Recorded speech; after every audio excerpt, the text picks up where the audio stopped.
สาวตัวมือพี่น้องเนาะ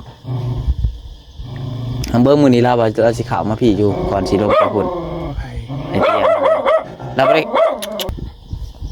วันนี้เราไปเข้ามาหาเลยบ่วันนี้ไอ้บ่เที่ยงวะแม่นบ่มื้อนี้ถ่ายจนค่ำบ่เพิ่น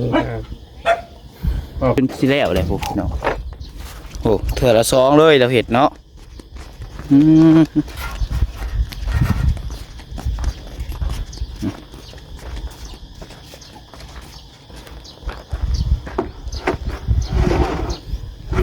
เธอ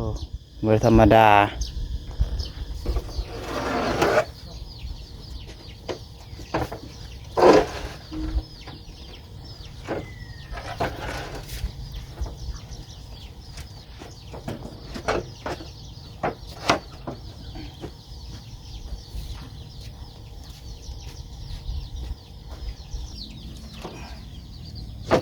สองมันเซยแปดไปเลยเป็นยังวะ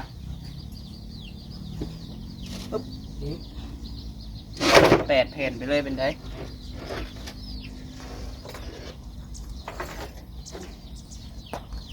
เอาหลายเจ็บแล้ว ก็เจ้าก็ได้อยู่ไปยักสิรอให้ได้ไปช่วงน้องอีกคือเขาอ่ะไปยักเขาได้หลายแผ่น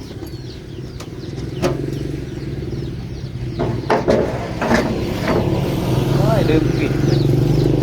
แบบนี้เนาะ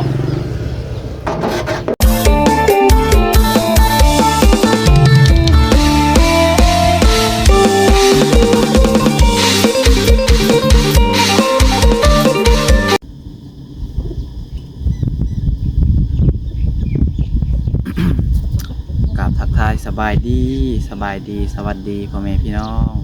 สบายดีป้าลุงและก็FCและผู้รักผู้ใหญ่ใจดีทุกคนทุกท่านเพียงเนาะว่าอยู่ภายในและอยู่ทางต่างประเทศพี่น้องเนาะอยู่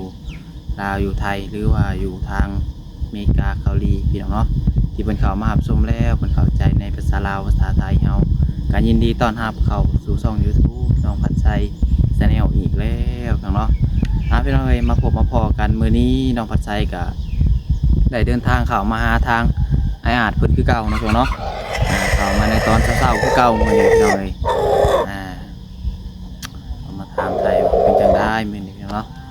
พอมื้อนี้ก็บุญบ้านนี่พี่น้องน้องพัดชัยก็บางทีอาจจะบ่ได้เข้ามาหาเบิดมื้อพี่น้องเนาะบางเทื่อก็เข้ามาหาแต่ตอนเช้าแล้วก็ตอนเที่ยงพี่น้องเอ้ยคันว่าสิได้เข้ามาเนาะตอนเที่ยงนี่พังเบิ่งมื้อเทื่อไอเตียงเพิ่นว่าสิเข้ามาอยู่พี่น้องเนาะเพิ่นมีเวียกเพิ่นสิเข้ามาอะไรพี่น้องเนาะเพิ่นก่อนเพิ่นสิลงใต้พี่น้องเนาะเพิ่นว่ามื้อนี้นี่อ้ายเพิ่นสิลงใต้ได้พี่น้องเนาะ FC หลายคนก็คือสิฮู้แหละนะพี่น้องเนาะอ้ายเพิ่นก็แจ้งไปแล้วว่าวันที่18เนาะเพิ่นว่าเพิ่นสิลงไปปากเซ่พี่น้องเอ้ย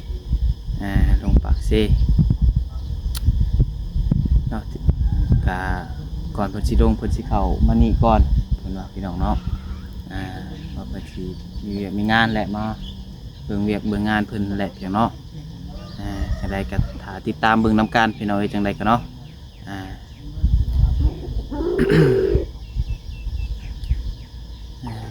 พี่น้องเนาะเอามามื้อนี้ก็ตัวกินเงียบพี่น้องเอ้ยเงียบๆเช้าๆเที่ยวพี่น้องเนาะพี่น้องจังใดก็ไปเบิ่งไปชมกันเนาะเอาไปหาทางไอ้อาจเพิ่นได้เพิ่นพี่น้องเนาะทางในบ่คำเพิ่นอยู่บ่มื้อนี้พี่น้องเนาะไปพี่น้องเอ้ยเถอะในกาดพี่น้องเนาะตอนเช้าๆพี่น้องเนาะนี่ก็คือเก่าพี่น้องเนาะน้ำก้อนไม้เพิ่นคือเก่าพี่น้องเอ้ยน้ำก้อน2 ธงแล้วก็เอาปิ้งปลาไม้เพิ่นน้ำเนาะอยู่เป็นอยู่บ่พี่น้องเนาะอยู่แต่ไอ้อาจบ่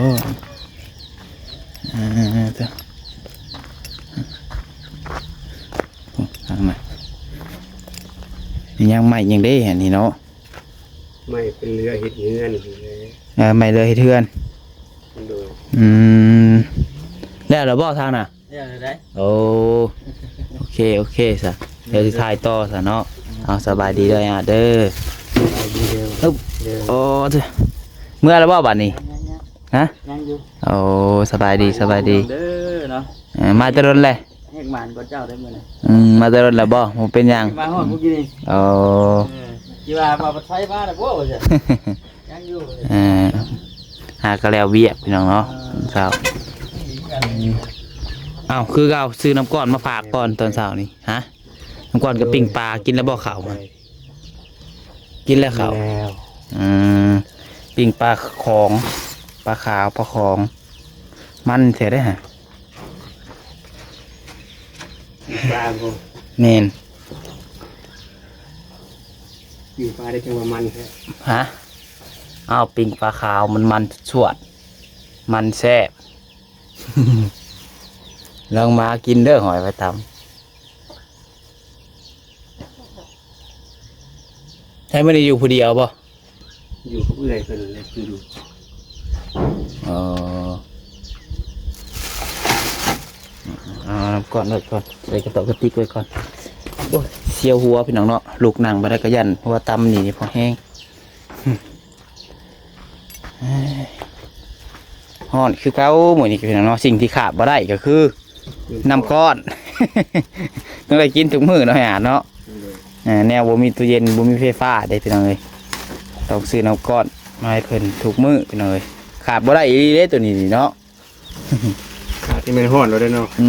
ขาดเลยคือว่าบ่มีเหือมีแห้งเฮ็ดหยังกะกินน้ำมะระคือว่าบ่แล้วเนาะเจ้าก็คือกันอยู่บ่สายอาด แล้วอยู่เด้อ แล้วอยู่บ่เฮาแล้วบ่แล้วเฮาเขาได้เฮ็ดเวียกแน่เฮ็ดเวียกไม่เมื่อยๆแน่แฮงคักคันบ่ได้กินน้ำเย็นนี่บ่มีอ่อนแห้งสิเฮ็ด ปานนั้นพุ่นบ่ เอาอีหลีได้เดี๋ยวเคยกินแต่น้ำเย็นนะพี่น้องเนาะแฮงยามร้อนแนวนี้นี่แฮงอยู่บ่ได้ใส่กระติกเมียนเดียวบ่คือว่าทับก่อนซะหัวอันน่าเอาอีกแล้วโอ้ยใครที่บ่แห้งเกิดอะไรขึ้นอีกแล้ว เกิดเหตุการณ์ไม่คาดฝัน เกิดเหตุการณ์บ่คาดคิดอีกแล้วคือว่าระวังอยู่ยังถึกเนาะ ระวังจะถึกเนาะ บ่ระวังก็ถึกระวังก็ถึก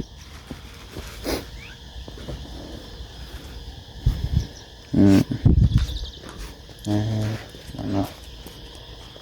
จะตินกันเห็นลายเติบแล้ว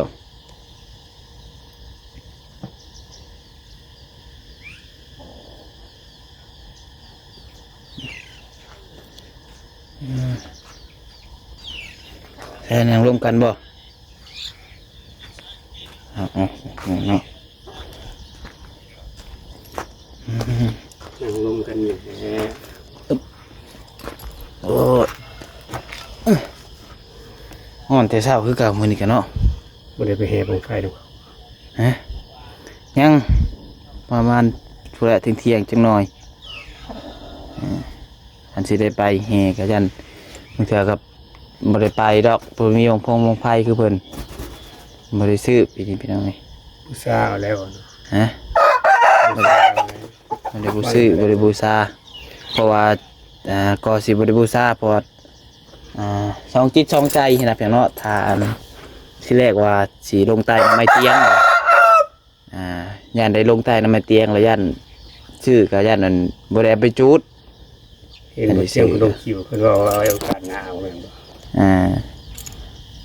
กับพังเบิ่งเพิ่นว่านั่นแหละฮะจังว่าบ่ได้ซื้อของไผเพราะว่ามัน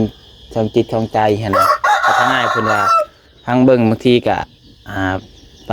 บางเทื่อก็ยันรถเต็มเพิ่นว่า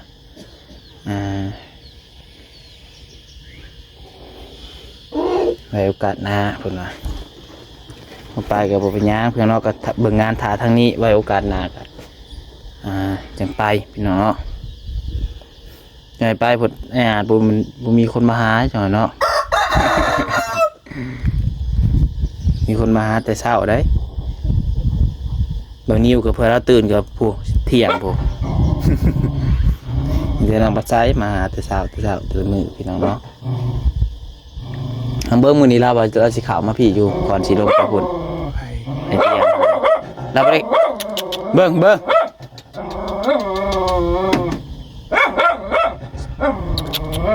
เชะวันนี้เราบ่ได้เข้ามาหาเลยบ่วันนี้ ให้บ่เที่ยงบ่ แม่น บ่ เออมื้อนี้ถ่าจนค่ำบ่ บ่เพิ่นบ่พระไทยครับแป๊บเดียวเพิ่นก็ครับ เนี่ยนะเพิ่นถ่าไอเตียงวันนี้คือว่าเห็นเราไปไทยเลยวันนี้เนาะเห็นในคลิปเราขามไปเอาเครื่องพาลูกไปลิ้นบ่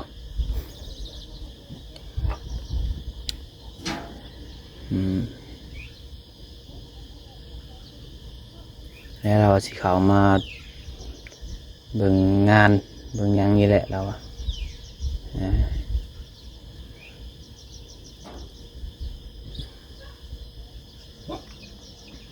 ได้ยังกินข้าวเช้ามื้อเช้านี้ สิ้นแห้ง สิ้นแห้ง โดย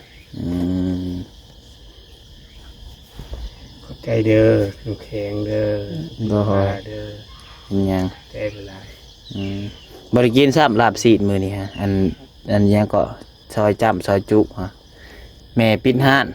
อ่าน คอยโซซีมือกับแม่เพิ่นปิดห้านแล้วมื้อนี้ โอกาสหน้าก็ได้ มื้ออื่นเพิ่นแล้วมื้ออื่นเพิ่นคือสิเปิดปกติมื้อนี้เพิ่นปิดห้านบุญแล้วก็เมียนเฮือนเมียนซ่านแน่ โดยวันอาทิตย์เนาะ แม่นปกติเพิ่นก็บ่สู้ปิดดอกห้านนะแต่ว่าอันนี้มันกับบุญบ้านแน่เพิ่นก็เลยว่าปิด โดย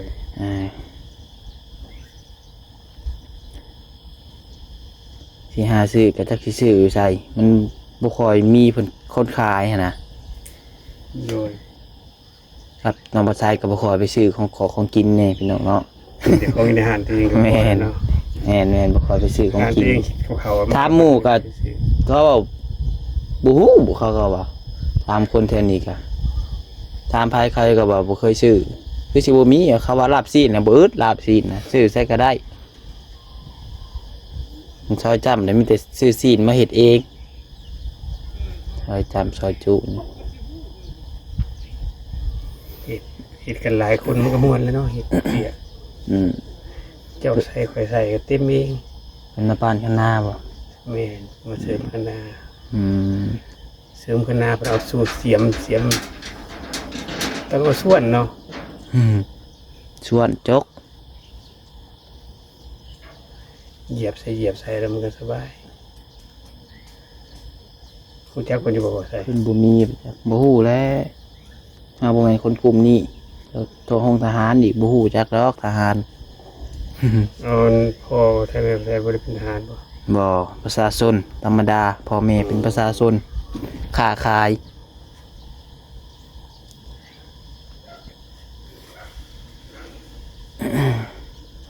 เนี่ยมื้อนี้ลงมือแล้วบ่มื้อนี้ ใหญ่กระเบื้องมันนี่แล้วทิศ เอาใหญ่กระเบื้องใหญ่ไปไสโอ้พี่อืม มันแดดเลยพักผ่อน อืม ค่อยเฮ็ดไป อืม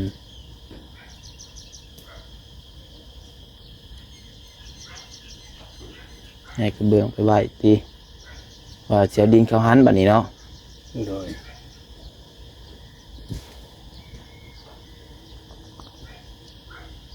ย้ายไปไว้หันอีกบ่บัดนี้สมมุติว่าเห็นห้องน้ำนี่เฮ็ดทางไหนห้องน้ำเฮ็ดทางพุ่นบ่ห้องน้ำอะคือเราเห็นห้องน้ำทางพี่ซะดอก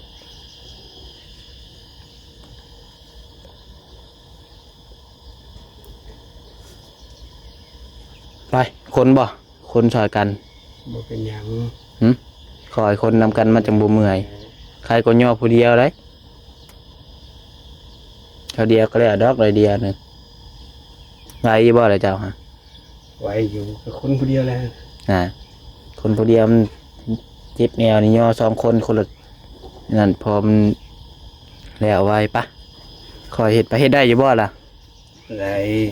ยันว่าเจ็บแอวเจ็บหลังสิใหญ่ซอยจ้อยเมื่อปะได้นี่ง่ายใช้เพิ่นเนาะให้ขู่ขี่เด้เนาะหาขู่มาตั้งกล้องก่อนอันนี้ตั้งกล้องมาเด้อพี่น้องเด้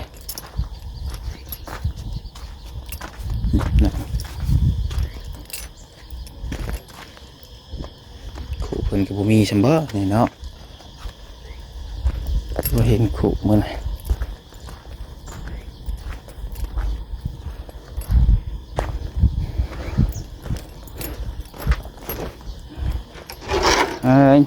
ง่ายผู้เดียวบ่อยอ่านง่ายแต่เท่าๆผู้เก่งเติบได้นี่เนาะง่ายผู้เดียวจนสิแล้วเลยผู้เนาะโอ้เถื่อละสองเลยเราเห็ดเนาะ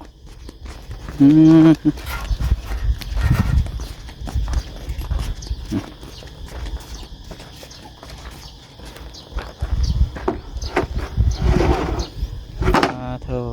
เบอร์ธรรมดา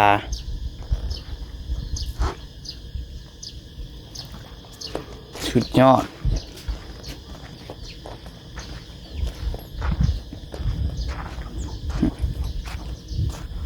ไปทางกล้องใส่เด้อันนี้ตั้งที่นี่แหละพี่น้อง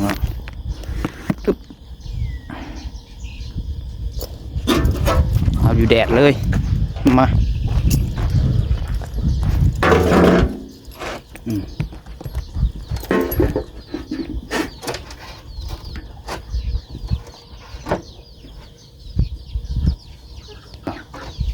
เก่งได้อ่ะพี่น้องระวังล้มเด้อ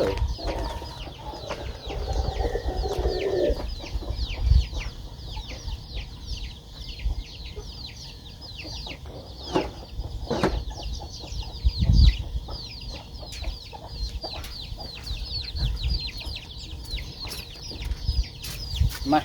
ย่อน้ำกันบ่ทีละแผ่นก็ได้ ทีละแผ่นเวลาย่อน้ำกันจังสบาย มันย่อน้ำกันแห้งยากเลย ยากกว่า อ๋อคนแผ่นมีปูน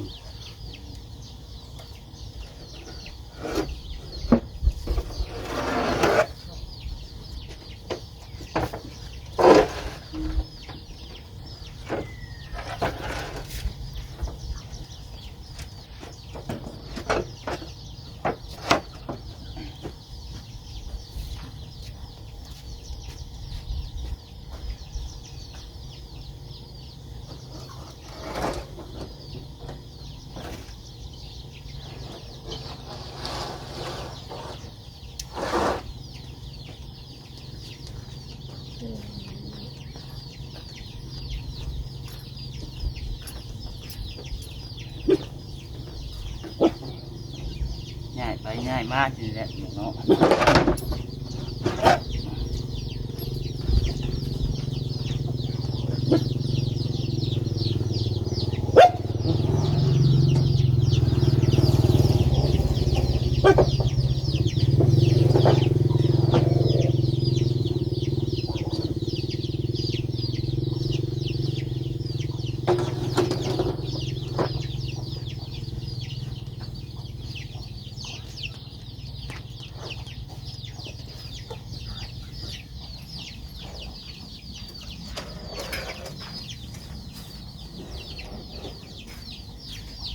เอาว่าโจมลงกันคือสบายแท้ รวมกันแห้งยากยากรวมแบบรุ่งงาน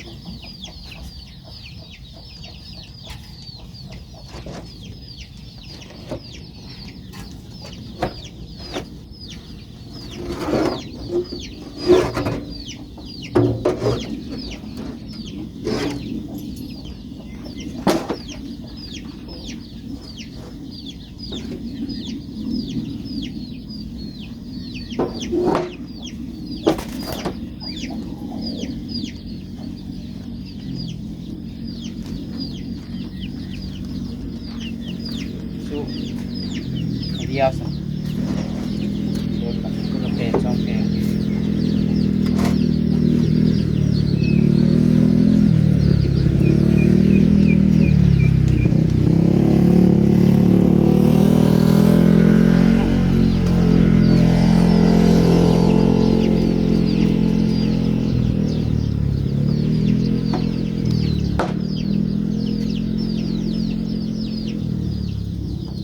กล้องยังไง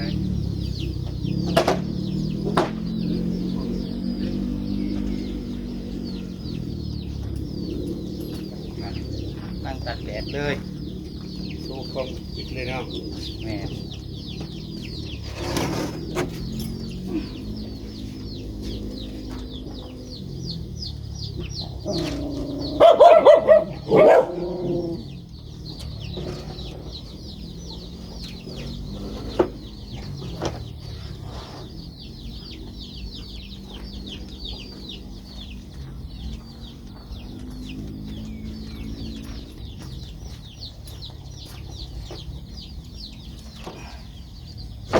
สองมันเซยแปดไปเลยเป็นยังวะ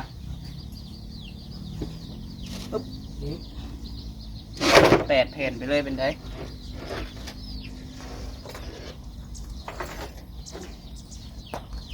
เอาลายเจ็บแล้ว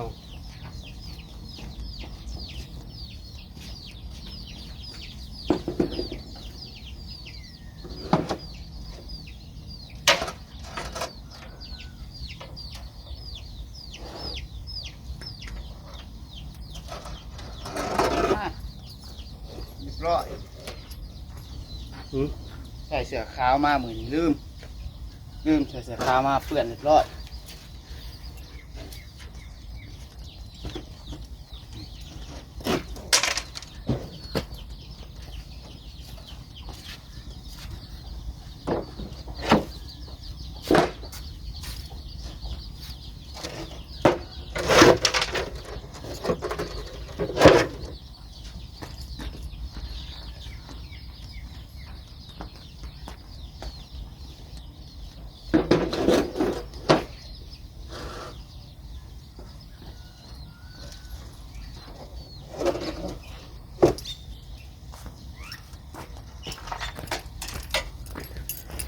เนี่ยเนาะยันมันตัดไปเองพี่น้องมันฮอน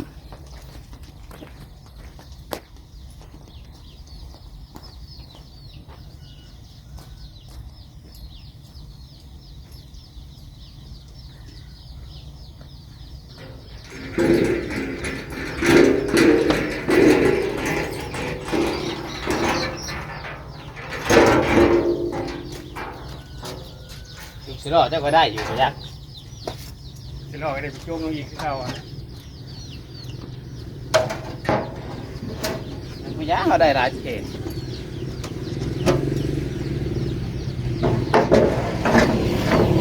โอ้ยลืมปิดแบบนี้เนาะ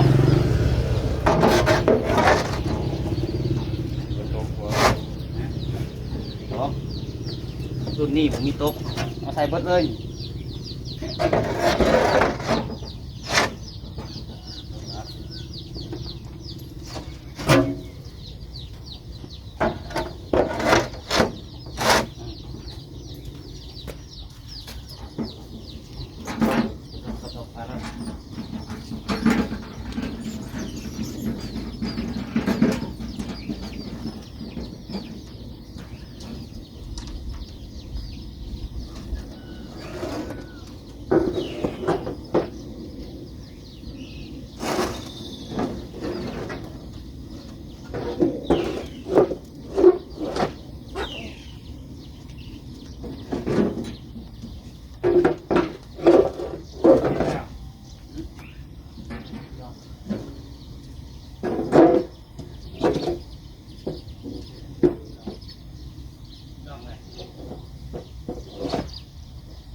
ห่อนแล้วพี่น้องห่อนแห้งแล้ว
ตัวพี่น้องเนาะฮอนอ๋อถือว่าสำเร็จเรียบร้อยพี่น้องเนาะเบิ่งกับกล่อง